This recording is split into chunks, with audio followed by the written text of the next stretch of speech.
সম্মানিত হাজিরিন, আল্লাহ পাক রব্বুল আলামিনের অসংখ্য অগণিত শুকরিয়া যে মাওলানা পাক আমাদেরকে জুমার নামাজ আদায় করার জন্য তার ঘরে এসে কাতারবন্দি হয়ে বসবার তৌফিক দান করেছেন। অতএব সকলেই দিল থেকে কালিমাতু শুকর বলুন আলহামদুলিল্লাহ। সেই সাথে আল্লাহ পাক রব্বুল আলামিনের দরবারে আরও লক্ষ কোটি গুণ শুকর এবং সুজুদ, যেই মাওলানা পাক আমাদেরকে গত জুমা থেকে আজকের জুমা পর্যন্ত সুস্থ রেখেছেন, আমাদের নেক হায়াতকে বাড়িয়ে দিয়েছেন, এজন্য আবারও বলে আলহামদুলিল্লাহ। সম্মানিত হাজিরিন, যদিও আজ থেকে অনেক বছর আগে এই বিষয়ে কিছু কথা বলেছিলাম, তারপরেও প্রয়োজন মনে হলো। অনেক মানুষ আমাদের কাছে দোয়া চায় যে হুজুর দোয়া করবেন আমার ব্যবসা যেন আরও বড় হয়, আমার বেতন যেন বাড়ে, আমার সন্তান যেন বেশি হয়। তো সাধারণ মানুষ আমরা যারা, আমাদের মধ্যে একটা বদ্ধমূল ধারণা হলো, আমরা মনে করি আধিক্যের মধ্যে বেশি, কোনো জিনিস বেশি হওয়ার মধ্যে মনে হয় কল্যাণ। আসলে একটা হলো, এখানে দুইটা শব্দ, একটা হলো কাসরাত আর একটা হলো বরকত।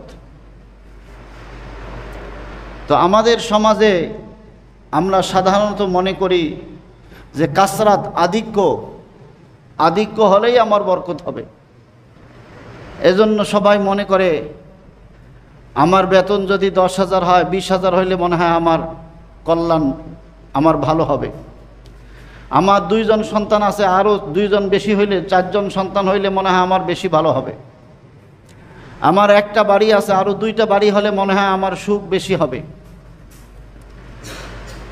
আমার এত প্রপার্টিজ আছে, আরও যদি মনে হয় বেশি হয় আমার সুখ শান্তি বেশি হবে।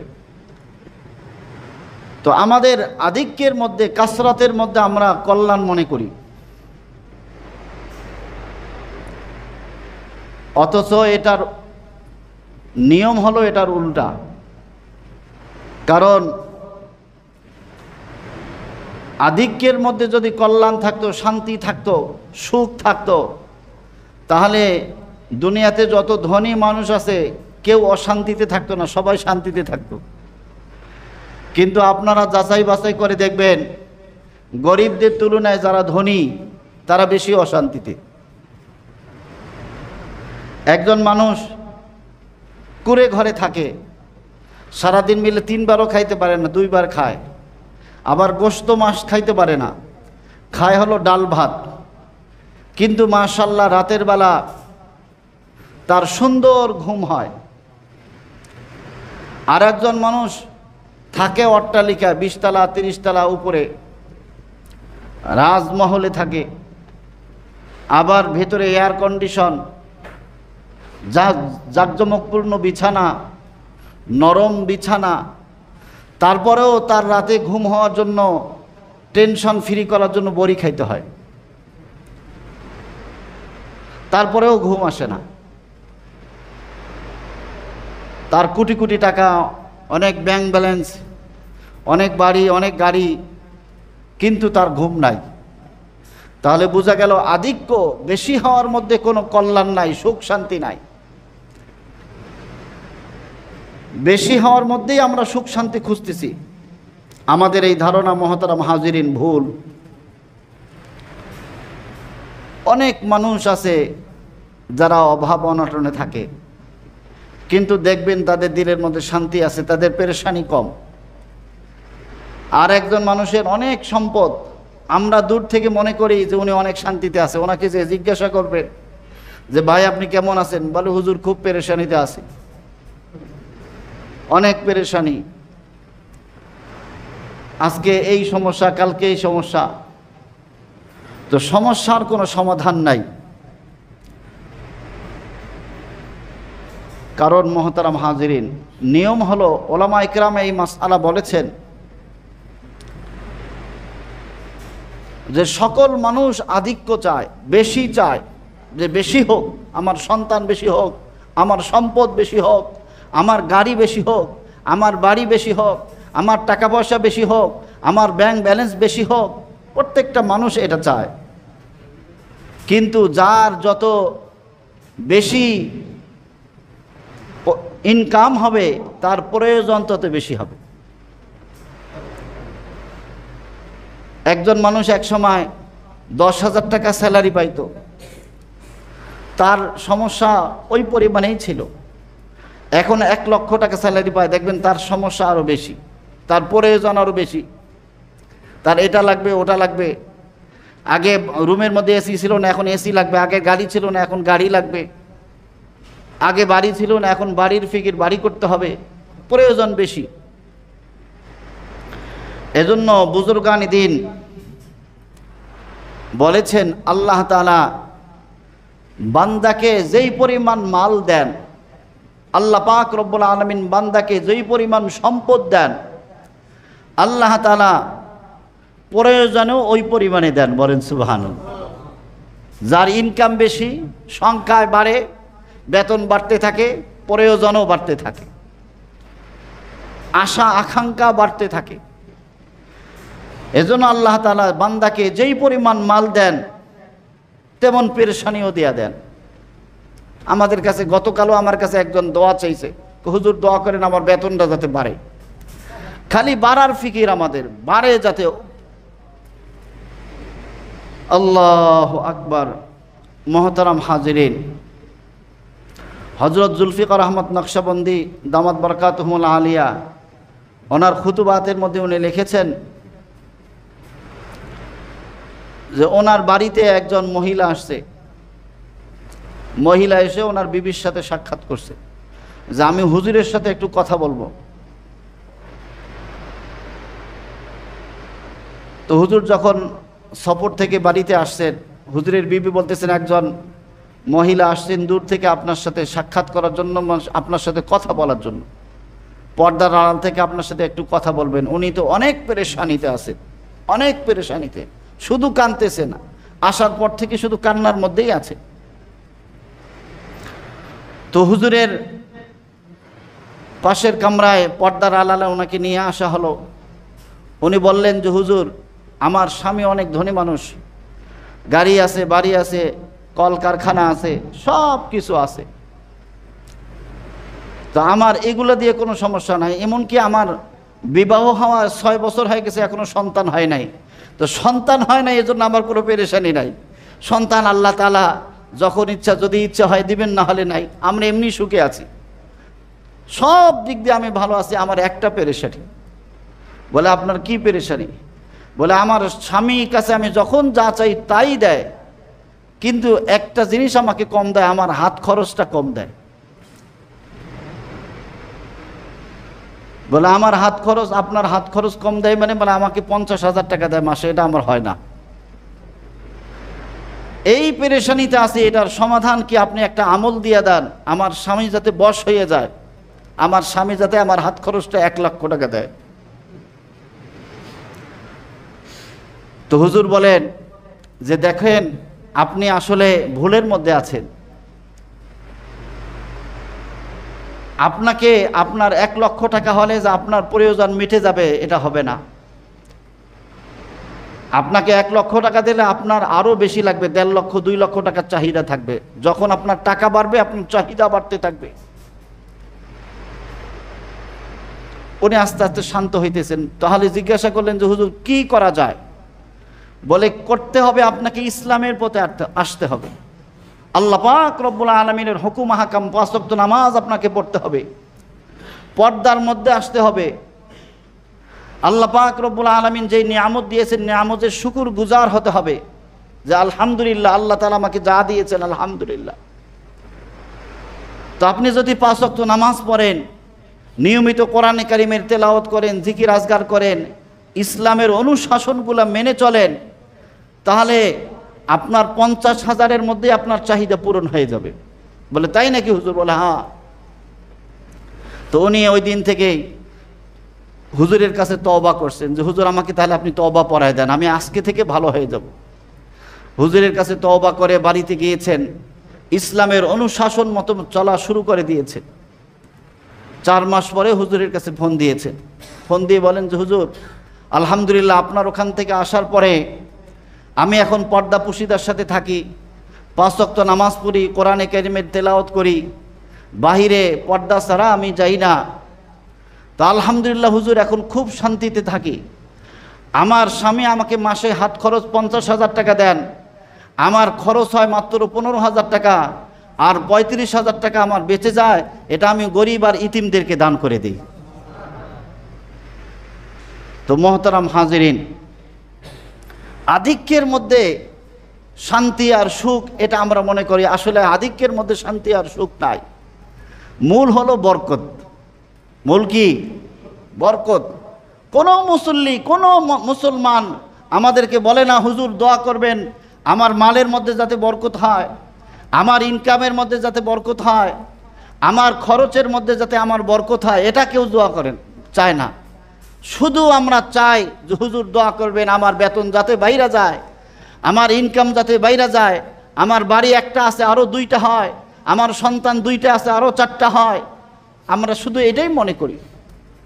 আপনার সন্তান 4 জন সন্তান আল্লাহ দিছে, কিন্তু 4টা সন্তান নেশাখোর হয়ে গেছে, শান্তি আছে না নাই? নাই, শান্তি নেই, ঘুম নাই, পেরেশানি। আর আপনার সন্তান আল্লাহ তাআলা 1 জন দিয়েছেন, ওই 1 জন সন্তান নেককার, ওই 1 জন সন্তান কোরআনে কারিমের হাফেজ হয়েছে, আলেম হয়েছে, পিতামাতার ফরমাবরদারি করে, তাহলে ওই 1 সন্তান নিয়ে আপনি শান্তিতে থাকবেন। কিন্তু আপনি যে মনে করলেন আমার সন্তান বেশি হইলে আমার শান্তি হবে, এটা হবে না। সন্তান বেশি হয়ে গেছে, কিন্তু সন্তান সবাই নেশাখোর হয়ে গেছে। তো আমাদের বর্তমান হালত হলো আমরা কাসরতের মধ্যে, আধিক্যের মধ্যে শান্তি দেখি। আল্লাহু আকবার। এজন্য মহতারাম হাজিরিন, বরকত হলো, শান্তি হলো বরকতের মধ্যে, আধিক্যের মধ্যে কোনো শান্তি নাই। যতদিন পর্যন্ত না আমরা এই মেজাজ আমাদের না আসবে যে বেশি হওয়ার মধ্যে কোনো শান্তি নাই, বরকতের মধ্যেই শান্তি, ততদিন আমাদের ফ্যামিলিতে, আমাদের পরিবারে শান্তি আসবে না। একজন লোক একদিন রাতের বেলা স্বপ্নে দেখতেছেন, স্বপ্নে দেখেন তাকে বলা হইতেছে অমুক জায়গায় 100 দেরহাম আছে। দেরহাম কিন্তু অনেক দামি জিনিস। দেরহাম হলো রূপ্য মুদ্রা, দিনার হলো স্বর্ণ মুদ্রা। তো স্বর্ণ মুদ্রায় দেখছে, দিনারে দেখছে যে অমুক জায়গায় 100 দিনার আছে, স্বর্ণ মুদ্রা আছে। তো সে জিজ্ঞাসা করছে এটাতে বরকত হবে কি না? বলে না, এটাতে কোনো বরকত নাই। তখন বলছে না, এই স্বর্ণ মুদ্রার আমার দরকার নাই। পরের দিন বিবির কাছে বলে, বিবি আজকে তো রাতের বেলা স্বপ্নে দেখলাম অমুক জায়গায় 100 দিনার আছে, স্বর্ণ মুদ্রা আছে, তুমি নিয়ে আসো। তো আমি না করে দিয়েছি। বিবি তো পেরেশান, বাট মহিলা মানুষ, তারা তো সংখ্যা দেখে যে আমার স্বামীর ইনকাম যদি বাড়ে আমার শান্তি বাড়বে। তো মহিলা বলে তুমি কেন না করলা? 100 স্বর্ণ মুদ্রা, এটা নিলে আমাদের সংসার অনেক উন্নতি হয়ে যেত। তো বেচারা তো দিনদার মানুষ ছিলেন, বলে না, এটার মধ্যে যেহেতু বরকতে নাই, 100 স্বর্ণ মুদ্রা দিয়ে আমার কি লাভ হবে? এটার মধ্যে কোনো লাভ নাই।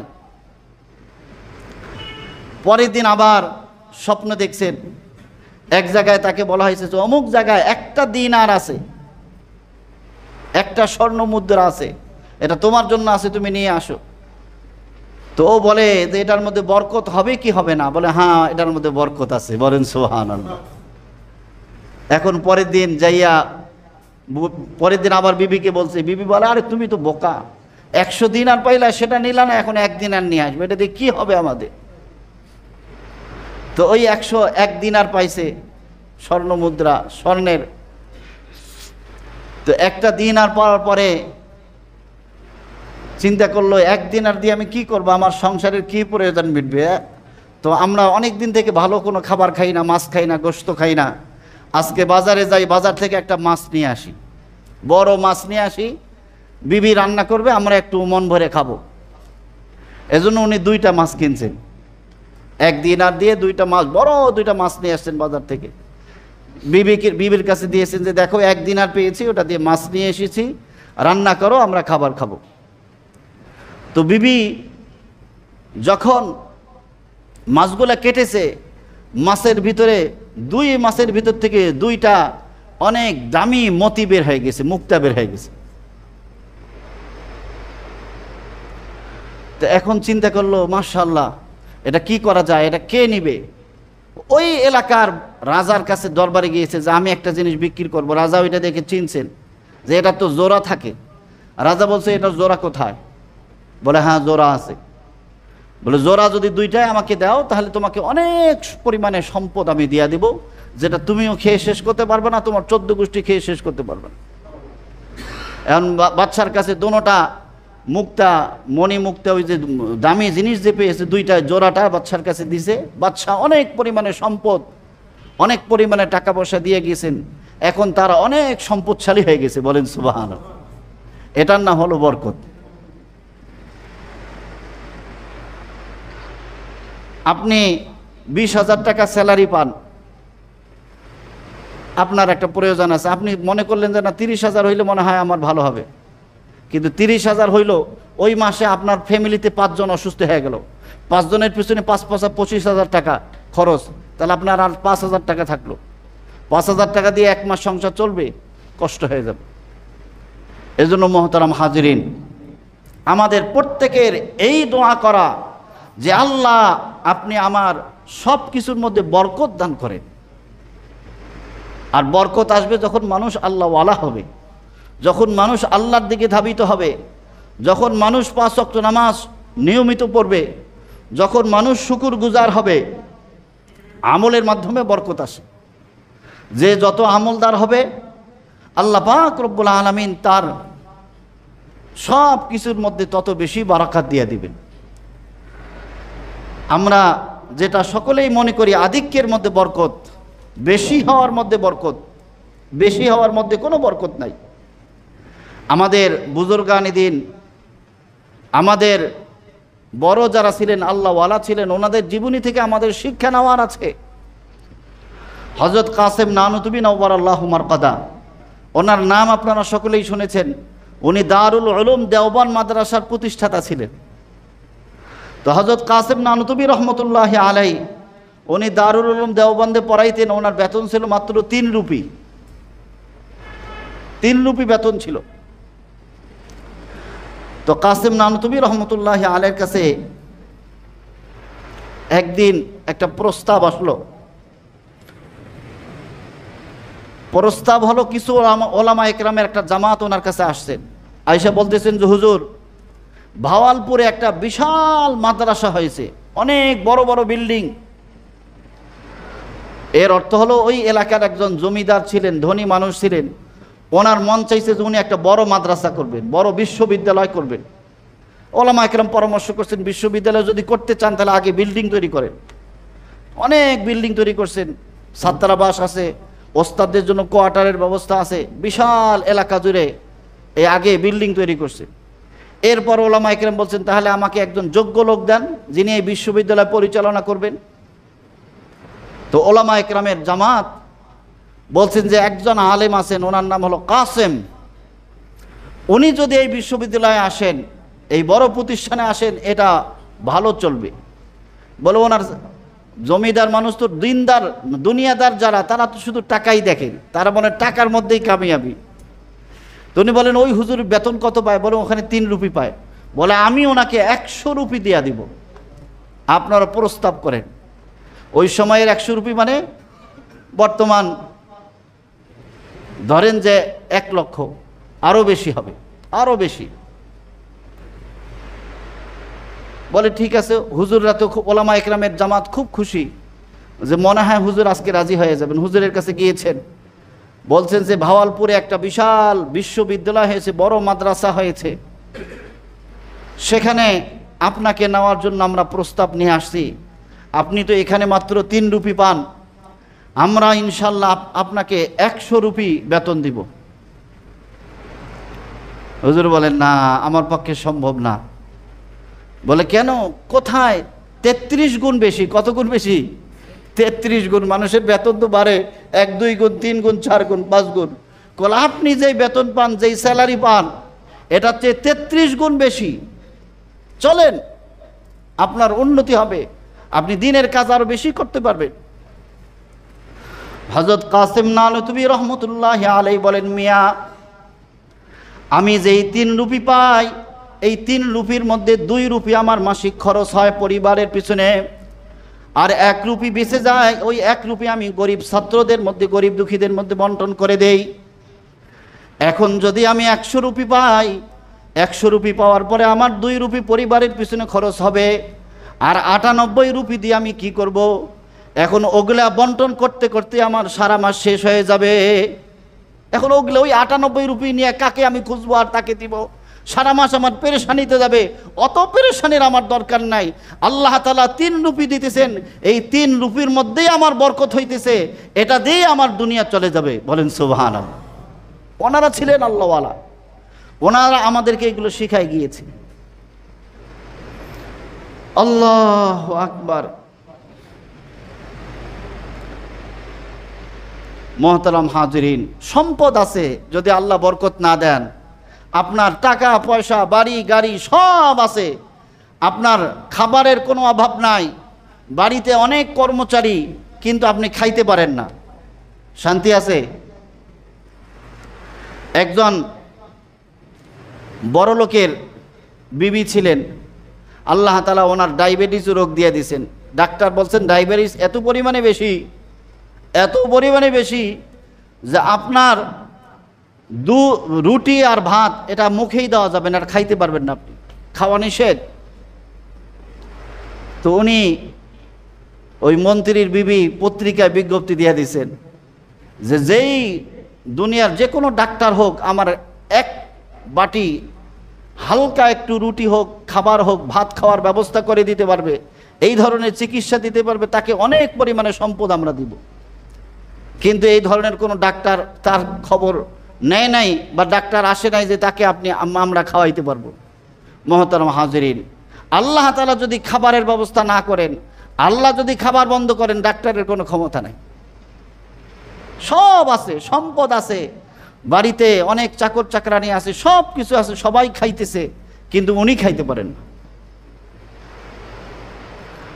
তো যদি আধিক্যের মধ্যে, বেশি সম্পদের মধ্যে শান্তি থাকতো, তাহলে তো ওনার অনেক সম্পদ, উনি তো শান্তিতে থাকতেন, কিন্তু ওনার অশান্তি হলো উনি খাইতেই পারেন না। এজন্য মোহতারাম হাজিরিন, আল্লাহ পাক রব্বুল আলামিন কোরআনে কারীমের আয়াত আমি তেলাওয়াত করেছি। আল্লাহ তাআলা কোরআনে কারীমের আয়াতের মধ্যে খুব সুন্দর করে দুনিয়ার মানুষদেরকে লক্ষ্য করে বলতেছেন, ওয়ালাউ আন্না আহলাল কুরা আমানু ওয়াত্তাকাউ লাফাতাহনা আলাইহিম বারাকাতিম মিনাস সামাই ওয়াল আরদ। আল্লাহ তাআলা বলেন, ও জনপদবাসীরা, ও জমিনবাসীরা, ও গ্রামওয়ালারা, ও শহরওয়ালারা, তোমরা যদি সবাই তাকওয়াওয়ালা হয়ে যাও, আল্লাহওয়ালা হয়ে যাও, আল্লাহ ভীরু হয়ে যাও, আমি আল্লাহ পাক রব্বুল আলামিন ঘোষণা দিতেছি, লাফাতাহনা আলাইহিম বারাকাতিম মিনাস সামাই ওয়াল আরদ, আমি আসমান এবং জমিনের বরকত তোমাদের জন্য খুলে দেব। বলেন সুবহানাল্লাহ। আল্লাহ তাআলা কি শর্ত দিয়েছেন? আল্লাহওয়ালা হইতে হবে, তাকওয়াওয়ালা হইতে হবে, আল্লাহ ভীরু হইতে হবে। অন্য আয়াতের মধ্যে আল্লাহ পাক রব্বুল আলামিন আরো সুন্দরভাবে বলছেন যে আল্লাহওয়ালা মানুষ যদি তাকওয়াওয়ালা হয়, আল্লাহকে ভয় করে, তাহলে আল্লাহ পাক রব্বুল আলামিন তার জন্য সমস্ত প্রকার রাস্তাকে খুলে দিবেন। বলেন সুবহানাল্লাহ। সমস্ত প্রকার রাস্তাকে খুলে দিবেন, কোনো পেরেশানি থাকবে না। আল্লাহু আকবার। অনেক মানুষ চায় যে হুজুর দোয়া করবেন আমি যেন বেশি বাঁচি। বেশি বাঁচলে কি শান্তি? এখন আপনার জন্য দোয়া করলাম, অনেক মানুষ চায় হুজুর আমি যেন 100 বছর হায়াত পাই। এখন 50 বছরে আমার 4টা বাড়ি হয়েছে, চিন্তা করছে যে 100 বছর যদি হয় তাহলে আরো 4টা হবে, 8টা বাড়ির মালিক আমি হয়ে যাব। কিন্তু আপনার এই আমরা দোয়া করলাম আপনার জন্য, আপনার দোয়াও কবুল হয়ে গেল, আপনি 100 বছর হায়াত পাইলেন, কিন্তু 50 বছর বয়সে আপনার হাঁটুর ব্যথা হয়ে গেল, মাজার ব্যথা হয়ে গেল, আপনি ঠিকভাবে উঠা বসা করতে পারেন না। তাহলে বাকি 50 বছর আপনি শান্তিতে থাকবেন না অশান্তিতে থাকবেন? অশান্তিতে। আর আল্লাহ পাক রব্বুল আলামিন আপনাকে মাত্র 100 বছর না 60 বছরের হায়াত দিলেন। কিন্তু 60 বছর আপনি সুস্থ থাকলেন, 60 বছরে আপনার তেমন কোনো রোগ হয় নাই, হাঁটুর ব্যথা হয় নাই। আজকাল তো আলহামদুলিল্লাহ 40-50 বছর বয়স হয়ে গেলেই হাঁটুর ব্যথা শুরু হয়ে যায়, মাজার ব্যথা শুরু হয়ে যায়, কোমরের ব্যথা শুরু হয়ে যায়। এখন উঠা বসায় আল্লাহু আকবারের জায়গায় ও ও ও আল্লাহ। রুকু থেকে যখন উঠে তখন বলবে সামি আল্লাহু লিমান হামিদা, বলে ও আল্লাহ, মানে ওই যে ব্যথা, সামি আল্লাহু লিমান হামিদার জায়গায় কি বলে ও আল্লাহ, ওই যে ব্যথায় উঠতে পারতেছে না, এত ব্যথা। আর আল্লাহ তাআলা যদি আপনার অল্প হায়াত দেন, অল্প হায়াত পেয়ে আপনি সুস্থ আছেন মাশাআল্লাহ, তাহলে এটার মধ্যেই বরকত। এজন্য মুহতারাম হাজিরিন, হায়াতের দোয়া করতে হবে কিভাবে? যে আল্লাহ আপনি আমার হায়াতের মধ্যে বারাকাত দান করে। আপনি আমাকে অল্প হায়াত দিয়েছেন, কিন্তু অল্প হায়াতের মধ্যে আপনি সুস্থ রাখেন। আপনি যদি সুস্থ থাকেন মাশাআল্লাহ, 60 বছরের হায়াতে আপনি সুস্থ সুন্দরভাবে জীবন কাটিয়ে দিয়েছেন, এটাতেই শান্তি। কিন্তু পাইলেন 100 বছর হায়াত, তার মধ্যে 60 বছরে আপনি অসুস্থ থাকলেন, তাহলে এই লম্বা হায়াত হইলে আপনার জন্য কষ্ট, আপনার বিবি, আপনার সন্তান, সবার জন্য কষ্ট। আপনার প্যারালাইজ হয়ে গেলেন, আপনার এক হাত এক পা অবশ হয়ে গেল, আপনি হায়াত অনেক লম্বা পাইলেন, তাইলে বাকি জীবন যতদিন বেঁচে থাকবেন আপনারও কষ্ট, আপনার পরিবারের সবার কষ্ট। আল্লাহু আকবার। এজন্য মুহতারাম হাজিরিন, সব সময় আল্লাহ পাক রব্বুল আলামিনের কাছে বরকতের দোয়া করতে হবে, যে আল্লাহ আপনি আমাদের সব কিছুর মধ্যে বরকত দান করেন। যদি বরকতওয়ালা আমরা হইতে পারি তাহলে আমরা সফল কাম। আর যদি শুধু কাসরতের দিকে তাকাই, সংখ্যার দিকে তাকাই, তাহলে সংখ্যা চাই আল্লাহর কাছে, সংখ্যার মধ্যে কোনো শান্তি নাই, বরকতের মধ্যেই শান্তি। আমরা সকলে, এজন্য আমাদের অনেক বুজুর্গানে দিন আছেন, ওনারা অল্প হায়াত পেয়েছে কিন্তু বেশি আমল করছেন। হজরতে ইমাম শাফি রহমতুল্লাহি আলাই, উনি ইমাম মালিক রহমতুল্লাহি আলাইকে দেখতে যাবেন মদিনায়, তো একটা উটনি ভাড়া নিয়েছেন। তো ওই সময় ওনার মক্কা থেকে মদিনায় যাইতে ওনার সময় লাগছে প্রায় 17-18 দিন। তো উনি ওই উটের মধ্যে যে সওয়ার হইয়া গেছেন, ওই 17-18 দিনে উনি এক এক দিনে 1 খতম করে উটের উপর বসেছিলেন, 1 খতম করে কোরআন শরীফ তেলাওয়াত করেছেন। বলেন সুবহানাল্লাহ। এটার নাম হলো বরকত। অল্প সময় পেয়েছেন, কিন্তু সময়ের মধ্যে আল্লাহ পাক বেশি আমল করার সুযোগ করে দিয়েছে। হযরত আশরাফ আলী থানভী নওয়ারাল্লাহু মারকাদা, ওনার হায়াতে উনি 1000-এর বেশি কিতাব লিখেছেন, এক একটা কিতাব অনেক কয়েক খণ্ড করে। অল্প হায়াতে আল্লাহ পাক বেশি বরকত দেন, অল্প কামাইয়ের মধ্যে আল্লাহ তাআলা বেশি বরকত দিবেন, অল্প সংখ্যার মধ্যে আল্লাহ বেশি বরকত দিবেন। এটা আমরা দোয়া করব। আল্লাহ তাআলা আমাদের সকলকে তাকওয়া অবলম্বন করার, আল্লাহ ভীরু হওয়ার তৌফিক দান করুন, এবং আল্লাহ তাআলা আমাদের সব কিছুর মধ্যে বরকত দান করুক। সবাই বলে আমিন।